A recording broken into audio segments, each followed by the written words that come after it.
नमस्कार दोस्तों, आपके अपने favourite YouTube channel Shyam class English में स्वागत है। मैं सुरेश कुमार एक बार फिर से आपके साथ। दोस्तों आज पेपर लेके आए हैं आईटीआई इलेक्ट्रीशियन सेकेंड ईयर का। तो दोस्तों अगर आप सीबीटी एग्ज़ाम आईटीआई की तैयारी कर रहे हो तो इस चैनल को सब्सक्राइब करो तथा बेल आइकन को प्रेस करो, जिससे आपको अगली क्लास का नोटिफिकेशन मिल जाएगा। साथ ही मैं आपको बताना चाहता हूँ कि अगर आपको यही पेपर चाहिए, इसी प्रकार के अन्य पेपर, तो आप डिस्कशन में जाइए, वहाँ पर टेलीग्राम ग्रुप को ज्वाइन करो। वहाँ पर बहुत पेपर डाले हुए हैं, चाहे आप किसी भी ट्रेड से हो। तो ये पेपर अभी इलेक्ट्रीशियन सेकेंड ईयर का है। दोस्तों ज़्यादा वक्त ख़राब ना करें, क्योंकि लगभग 50 क्वेश्चन है, तो थोड़ा वीडियो भी थोड़ा लंबा बन सकता है, लगभग 20-25 मिनट का। तो दोस्तों वीडियो में लास्ट तक जरूर बने रहना। तो स्टार्ट करते, ज़्यादा वक्त ख़राब न करें। और आपका जो पहला क्वेश्चन है, तो क्वेश्चन देखो दोस्तों, ओम का नियम निम्नलिखित में से किन उपकरणों का उपयोग करके सत्यापित किया जा सकता है? तो बताओ दोस्तों इनमें से किस में किया जा सकता है? तो दोस्तों यह एमीटर और वोल्टमीटर का नामक उपकरणों का सत्यापन करके उपयोग में लिया जा सकता है। तो करेक्ट आंसर 4 नंबर। अगला क्वेश्चन है दोस्तों, एसी सर्किट में पावर घटक निम्नलिखित में से किसके बराबर होता है? तो बताओ दोस्तों किसके बराबर होता है? तो दोस्तों ये इसका पावर घटक होता है, ये वोल्टेज और करंट के बीच की कोण का साइन कोण होता है, यानी इस प्रकार साइन कोण होता है। तो इसमें धारा और वोल्टेज दोनों प्रत्यावर्ती राशि गुजरती है, तो इसका जो साइन कोण होता है उसके बराबर। तो करेक्ट आंसर 4 नंबर। काफ़ी अच्छा क्वेश्चन है, एग्जाम की दृष्टि से काफ़ी महत्वपूर्ण क्वेश्चन था दोस्तों। अगला क्वेश्चन दोस्तों, क्लास ए एम्पलीफायर की कुशलता खालिस्तान है, जिसमें सर्वश्रेष्ठ फिडलिटी और न्यूनतम विकृति लेकिन कम उत्पादन शक्ति होती है। तो बताओ दोस्तों किस में होती है ये? तो दोस्तों इसमें जो उत्पादन और न्यूनतम विकृति होती है, ये लगभग 20% से 35% के बीच में होती है। तो इसका करेक्ट आंसर आएगा आपका 4 नंबर दोस्तों। काफ़ी अच्छा क्वेश्चन है दोस्तों एग्जाम की दृष्टि से ये भी। अगला क्वेश्चन है दोस्तों, पृथ्वी पर आने वाली उच्च वोल्टेज की लहर को मोड़ने के लिए पृथ्वी और लाइन के बीच जुड़ा हुआ वर्दी डाइवर्टर यानी सर्ज डाइवर्टर खालिस्तान के रूप में जाना जाता है। तो दोस्तों ये बिजली रोधक यानी लाइट अरेस्टर के नाम से जाना जाता है। तो करेक्ट आंसर इसका 2 नंबर दोस्तों। अगला क्वेश्चन है दोस्तों, सीरीज मोटर की गति वेग विद्युत वाहक बल के साथ सीधे अनुपातिक और खालिस्तान होता है। तो यह सीरीज मोटर की गति होती है, ये विद्युत वाहक बल के तो समानुपाती होती है और फ्लक्स के व्युत्क्रमानुपाती होती है। कैसे दोस्तों? क्योंकि आपने पढ़ा होगा एन बराबर क्या होता है दोस्तों। इसमें 1 मिनट दोस्तों बैक पूछ रहा है, तो 1 मिनट में क्लियर कर देता हूँ। क्योंकि दोस्तों यहाँ पर क्या होता है कि ई बराबर होता है आपका ई बराबर, यानी ई बी बराबर होता है दोस्तों आपका क्या होता है एन, सॉरी दोस्तों एन बराबर होता है दोस्तों ई बी बटा 5, ये होता है दोस्तों। ठीक है दोस्तों, तो इसमें एन यानी गुणगति किसके समानुपाती है? बेक एवं के समानुपाती है। तो चुंबकीय फ्लक्स क्या है? इसके व्युत्क्रमानुपाती है। तो ये थोड़ा ध्यान रखना, क्योंकि ये आपका डीसी जनरेटर मोटर में आपने देखा होगा ये सूत्र, तो ये है। ठीक है दोस्तों। अगला क्वेश्चन दोस्तों, टॉर्क में कमी को रोकने के लिए निम्नलिखित में से किस मोटर में प्रतिरोधकों को आर्मेचर कॉइल और कम्यूटेटर सेगमेंट्स के बीच रखा जाता है? तो बताओ दोस्तों किसको रखा जाता है? तो वो होती है आपकी universal motor. Correct answer 2 number. अगला क्वेश्चन दोस्तों आपका, एक पॉलीफेज इंडक्शन मोटर की गति हमेशा खालिस्तान होनी चाहिए। तो बताओ दोस्तों एक पॉलीफेज मोटर इंडक्शन मोटर है, उसकी गति क्या होती है? तो वह तुल्यकालिक गति से कम होती है, यानी उसकी सिंक्रोनस गति है उससे कम होती है। काफ़ी अच्छा क्वेश्चन है। अगला क्वेश्चन है दोस्तों, इनमें से कौन सी ससिलिस्ट रोधक यानी सिंथेटिक इंसुलेटिंग सामग्री है? दोस्तों वो होती है आपकी बेकेलाइट। क्या होती है? बेकेलाइट। लाह यानी होती है वो लाख तेल। ठीक है, तो करेक्ट आंसर 4 नंबर। अगला क्वेश्चन दोस्तों, निम्नलिखित में से किस में एक साथ जुड़ा पीएन मिश्र धातु जंक्शन और डिफ्यूज्ड सिलिकॉन ट्रांजिस्टर होता है? तो दोस्तों वो आपका एससीआर होता है, यानी सिलिकॉन कंट्रोल रेक्टिफायर। लगभग ये 100 एम्पीयर एसी को डीसी में कन्वर्ट करता है, यानी चेंज करता है। अगला क्वेश्चन है दोस्तों, निम्नलिखित में से कौन सा विकल्प दुर्घटना से बचाव के लिए आवश्यक है? तो बता दोस्तों, इनमें से कौन सा दुर्घटना के बचाव के लिए? तो मशीनों के सुरक्षा नियमों का पालन करना ये दुर्घटना के लिए बचाव के लिए आवश्यक है। तो करेक्ट आंसर 2 नंबर। अगला क्वेश्चन दोस्तों, आर्मेचर वार्निंग का उपयोग आर्मेचर कोर के आकार और माप को खालिस्तान के साथ ठीक करने के लिए किया जाता है। तो बताओ दोस्तों, किसके लिए ठीक करने के लिए? तो एनामल तांबे की तार। करेक्ट आंसर 4 नंबर दोस्तों। अगला क्वेश्चन दोस्तों, विद्युत वाहक बल यानी ईएमएफ के किस मान पर प्लेट के सल्फेशन का प्रभाव लेड एसी सेल में होता है? तो दोस्तों वह 1.8 वोल्ट या 1.8 वोल्ट से कम होने पर क्या हो जाता है, इसमें ये दोष से प्रभावित होता है। अगला क्वेश्चन दोस्तों, निम्नलिखित में से किस पॉलीफेज इंडक्शन मोटर उच्च प्रारंभिक टार और उच्च ओवरलोड क्षमता के साथ लगभग स्थिर गति होती है? तो दोस्तों वो होती है आपकी डबल स्क्रू केज प्रकार की मोटर। क्या होती है? डबल स्क्रू केज प्रकार की मोटर। Correct answer 1 number. अगला क्वेश्चन है दोस्तों, यदि निर्वाहक को दाहिने हाथ में रखा जाता है तो अंगूठा करंट के प्रवाह की दिशा को दर्शाता है, उंगलियां चुंबकीय फ्लक्स की दिशा को दर्शाती है, इसे खालिस्तान के रूप में जाना जाता है। तो बता दोस्तों किसके रूप में जाता है? तो ये फ्लेमिंग का दाएं हाथ नियम के अनुसार जाना जाता है। तो दाएं हाथ का नियम दोस्तों आपको मालूम है कि जो है दाएं हाथ की प्रथम उंगली चुंबकीय क्षेत्र की दिशा को, अंगूठा उसकी घुमाव की दिशा को, और जो तर्जनी बीच की उंगली है वो उसमें चालक में प्रेरित विद्युत बल की दिशा को इंगित दर्शाती है। तो करेक्ट आंसर 1 नंबर।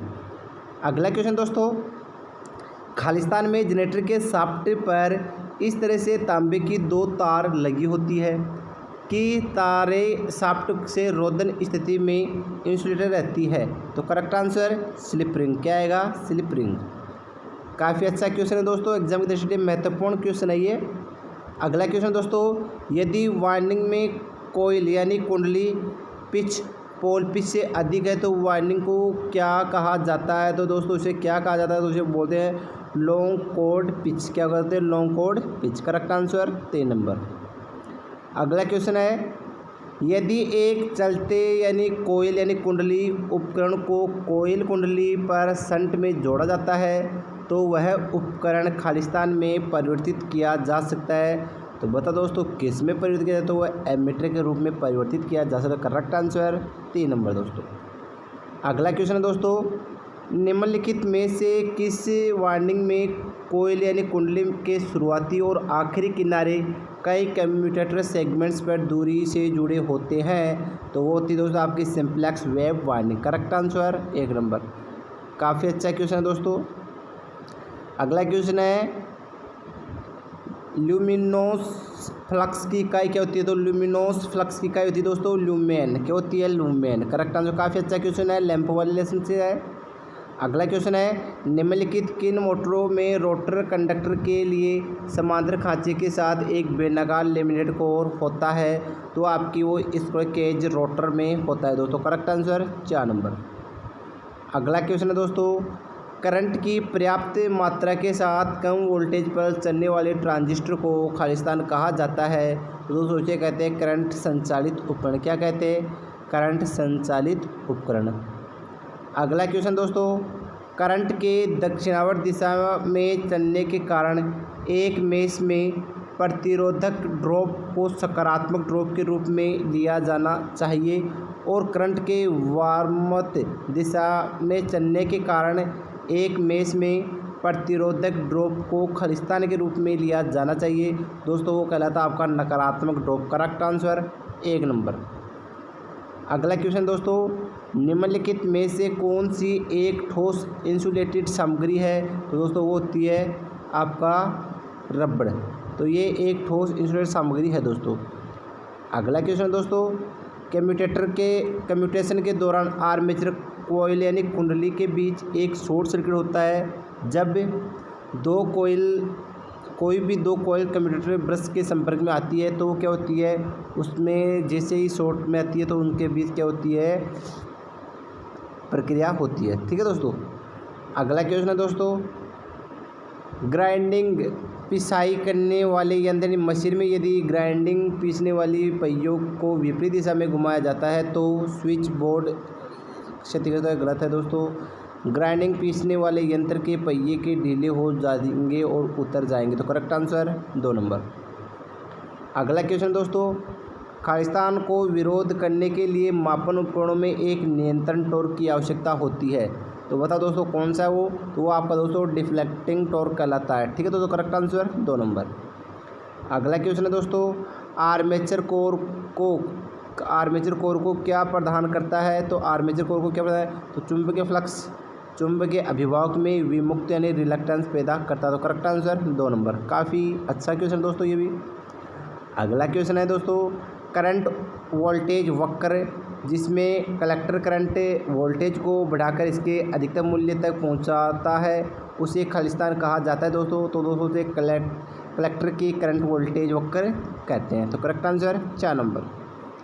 अगला क्वेश्चन दोस्तों, अर्धचालक की संयोजकता खालिस्तान की प्रकाश किरणों से बहुत प्रभावित होती है। तो बताओ दोस्तों क्या होती है, तो उच्च तीव्रता की प्रकाश किरणों से प्रभावित होती है। तो करेक्ट आंसर 4 नंबर। अगला क्वेश्चन है, खालिस्तान को लेड एसिड सेल में विद्युत अपघटन यानी इलेक्ट्रोलाइट के रूप में उपयोग किया जाता है। तो वो होता है दोस्तों आपका तनु सल्फ्यूरिक अम्ल। ठीक है दोस्तों, करेक्ट आंसर 1 नंबर। अगला क्वेश्चन दोस्तों, अधिकतम 200 वाट के लिए एसी का औसत मूल्य खालिस्तान होता है। तो वो होता है दोस्तों 127.4 वोल्ट। ठीक है, तो एवरेज यानी होता है वो पूछ रहा है। अच्छा क्वेश्चन दोस्तों। अगला क्वेश्चन है, ट्रांजिस्टर के निर्माण में निम्नलिखित में से कौन सी विधि का उपयोग किया जाता है। तो दोस्तों वो आती है डिफ्यूज्ड जंक्शन विधि। करेक्ट आंसर 3 नंबर। तो काफ़ी अच्छा क्वेश्चन है ये भी। अगला क्वेश्चन दोस्तों, निम्नलिखित रोटर में से किस स्लॉट को इसकी उस परिधि के चारों ओर काट दिया जाता है जिसमें फील्ड वाइंडिंग रखी जाती है। तो दोस्तों बहुत ही मोस्ट क्वेश्चन है, इंपॉर्टेंट है एग्जाम की दृष्टि से दोस्तों। वो होता है आपका बेनकाब पोल प्रकार के रोटर में। तो करेक्ट आंसर 4 नंबर। अगला क्वेश्चन है, आर्मेचर प्रतिक्रिया में खालिस्तान के लिए ब्रशों को बिल्कुल चुंबकीय न्यूट्रल अक्ष पर रखा जाता है। तो वो दोस्तों आपका आर्मेचर प्रतिक्रिया को कम करने के लिए रखा जाता है। एग्जाम की दृष्टि से वेरी मोस्ट क्वेश्चन है दोस्तों, इसका थोड़ा ध्यान रखना। काफ़ी बार एग्जाम में पूछा गया है ये बार क्वेश्चन। अगला क्वेश्चन है, खालिस्तान तारों के संयुक्त को एक स्थायी प्रकृति दी जा सकती है। तो वो टक्काई यानी सोल्डरिंग द्वारा उसको स्थायी मजबूती प्रदान की जा सकती है। अगला क्वेश्चन है, निम्नलिखित में से कौन सा जनरेटर 120 से 250 वोल्ट के उत्तेजना के रूप में उपयोग किया जाता है। तो ये तो लगभग सभी को पता होगा कि वो आपका डीसी शंट जनरेटर आता है। क्या आता है, डीसी शंट जनरेटर। अगला क्वेश्चन है, गैर धारा यानी अपरिचित वाहक सेटअप और कंडक्टर के लिए अर्थिंग करने को खालिस्तान कहा जाता है। तो वो कहलाता है दोस्तों आपका उपकरण अर्थिंग। क्या कहलाता है, उपकरण अर्थिंग। अगला क्वेश्चन दोस्तों, निम्नलिखित में से कौन सी पृथ्वी के प्रतिरोध को कम करने के लिए एक विधि है। तो वो थी दोस्तों पानी डालकर उसके प्रतिरोध को कम किया जा सकता है दोस्तों। अगला क्वेश्चन दोस्तों, निम्नलिखित में से कौन सा मोटर और जनरेटर का एक समग्र रूप है जिन्हें विद्युत और यथावत तरीके से मशीन में संयोजित किया जा सकता है। तो वो दोस्तों मोटर कन्वर्टर सेट कहलाता है। तो करेक्ट आंसर 2 नंबर। अगला क्वेश्चन दोस्तों, वायुघर्षण द्वारा अवमंदक बलागुण टार्क किसके द्वारा विकसित होता है। तो दोस्तों वो होता है आपका चलित सिस्टम गतिमान तंत्र पर लगे चलित वेग द्वारा। तो करेक्ट आंसर 1 नंबर। अगला क्वेश्चन है दोस्तों, रिवर्स झुकाव में बैटरी का नकारात्मक चार्ज छेदों को आकर्षित करता है और बैटरी का सकारात्मक चार्ज खालिस्तान को आकर्षित करता है। तो इसका करेक्ट आंसर क्या आएगा, 1 नंबर फ्री मुक्त इलेक्ट्रॉन। क्या आएगा, फ्री मुक्त इलेक्ट्रॉन। अगला क्वेश्चन है दोस्तों, आर्मेचर वाइंडिंग में निम्नलिखित सामग्रियों में से किसका उपयोग किया जाता है। तो वो होते हैं दोस्तों आपका माइका नाइट होता है, जो क्या करते हैं वाइंडिंग के बीच में जो आपकी अचालक माइका नाइट काम नामक अचालक पदार्थ काम में लेते हैं। काफ़ी अच्छा क्वेश्चन है दोस्तों। अगला क्वेश्चन है, निम्नलिखित में से कौन सी एक मध्यम ऊर्जा यूपीएस की ऊर्जा सीमा है दोस्तों वो 120 kVA तक इसकी लिमिट सीमा होती है। तो करेक्ट आंसर 3 एग्जाम की दृष्टि से वेरी वेरी मोस्ट क्वेश्चन है दोस्तों ये। अगला क्वेश्चन है, निम्नलिखित में से कौन से फ्रीक्वेंसी मीटर में एक प्रतिरोधक के माध्यम से एसी मेन से जुड़ा लिमिटेड कोर विद्युत चुंबक होता है? तो दोस्तों वो आपका वाइब्रेटिंग रीड फ्रिक्वेंसी मीटर होता है। करेक्ट आंसर दोनों में। काफ़ी अच्छा क्वेश्चन है दोस्तों ये भी। अगला क्वेश्चन है, 3 फेज ट्रांसफार्मर में वार्निंग एक स्टार तरीके से जुड़ी है, हालांकि स्टार बिंदु निम्नलिखित में से किस विधि में ग्राउंड नहीं होता है? दोस्तों वो आपका इंटर स्टार कनेक्शन में क्या होता है, ग्राउंड नहीं होता है। दोस्तों सभी क्वेश्चन एग्जाम की दृष्टि से काफ़ी महत्वपूर्ण है और इन्हीं में से बहुत क्वेश्चन वापस से एग्जाम में रिपीट होने वाले हैं दोस्तों। अगला क्वेश्चन है, एक सिंक्रोनस मोटर में उत्तेजना में परिवर्तन उसके खालिस्तान से प्रभावित करता है? तो दोस्तों वो ऊर्जा घटक से प्रभावित करता है। तो करेक्ट आंसर है 4 नंबर। अगला क्वेश्चन दोस्तों, 3 पॉइंट हैंड स्टार्टर में प्रयुक्त कोयल कुंडली का प्रकार है जिसमें एक विद्युत चुंबक लाइन और हैंडल से जुड़ा होता है, जिसमें कोयल यानी कुंडली में तांबे की मोटाई के कुछ मोड़ होते हैं, उसे खालिस्तान कहते हैं दोस्तों। तो दोस्तों इसका करेक्ट आंसर है ओवरलोड कॉइल। क्या होता है, ओवरलोड कॉइल। करेक्ट आंसर है 1 नंबर दोस्तों। अगला क्वेश्चन है दोस्तों, अर्ध निर्वाहक उपकरण जो कि प्रकाश की ऊर्जा को विद्युत ऊर्जा में परिवर्तित करने में सक्षम है उसे खालिस्तान के रूप में जाना जाता है। तो बता दो किसके रूप में? तो सोलर सेल के नाम से जाना था। Correct answer 3 number. अगला क्वेश्चन है दोस्तों, ट्रांसमिशन लाइन के अंत में इसकी उत्तेजना को बदलकर वोल्टेज को नियंत्रित करने के लिए निम्नलिखित में से किस मोटर का उपयोग किया जा सकता है? तो बता दोस्तों किसके रूप में किया जाता है? तो सिंक्रोनस मोटर के रूप में किया जा सकता है। Correct answer 2 number. अगला क्वेश्चन है दोस्तों, अगला लास्ट क्वेश्चन है 50 नंबर, निम्नलिखित में से कौन सी डीसी मोटर में कम आरंभिक टार्क और स्थिर गति होती है? तो वो दोस्तों आपकी जो क्वेश्चन दोबारा देखो, निम्न में से कौन सी डीसी मोटर को कम आरंभिक टार्क और स्थिर गति होती है?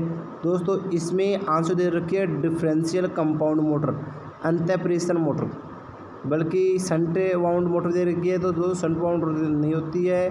तो इसमें आपका करेक्ट आंसर क्या आएगा? 3 नंबर। Correct answer 3 number. काफ़ी अच्छा क्वेश्चन है। तो दोस्तों ये आपके 50 क्वेश्चन हो चुके हैं। तो दोस्तों इसी प्रकार के आगे वीडियो देखने के लिए चैनल को भी सब्सक्राइब करो, बेल आइकन को प्रेस करो और अपने दोस्तों के साथ अधिक शेयर करो, क्योंकि आप जब वीडियो को शेयर करते हो तो हमारा जो मोटिवेशन है वो बढ़ता है। तो दोस्तों आज के लिए बस इतना ही। नेक्स्ट वीडियो फिर मिलेंगे एक न्यू क्लास है, तब तक के लिए थैंक यू दोस्तों।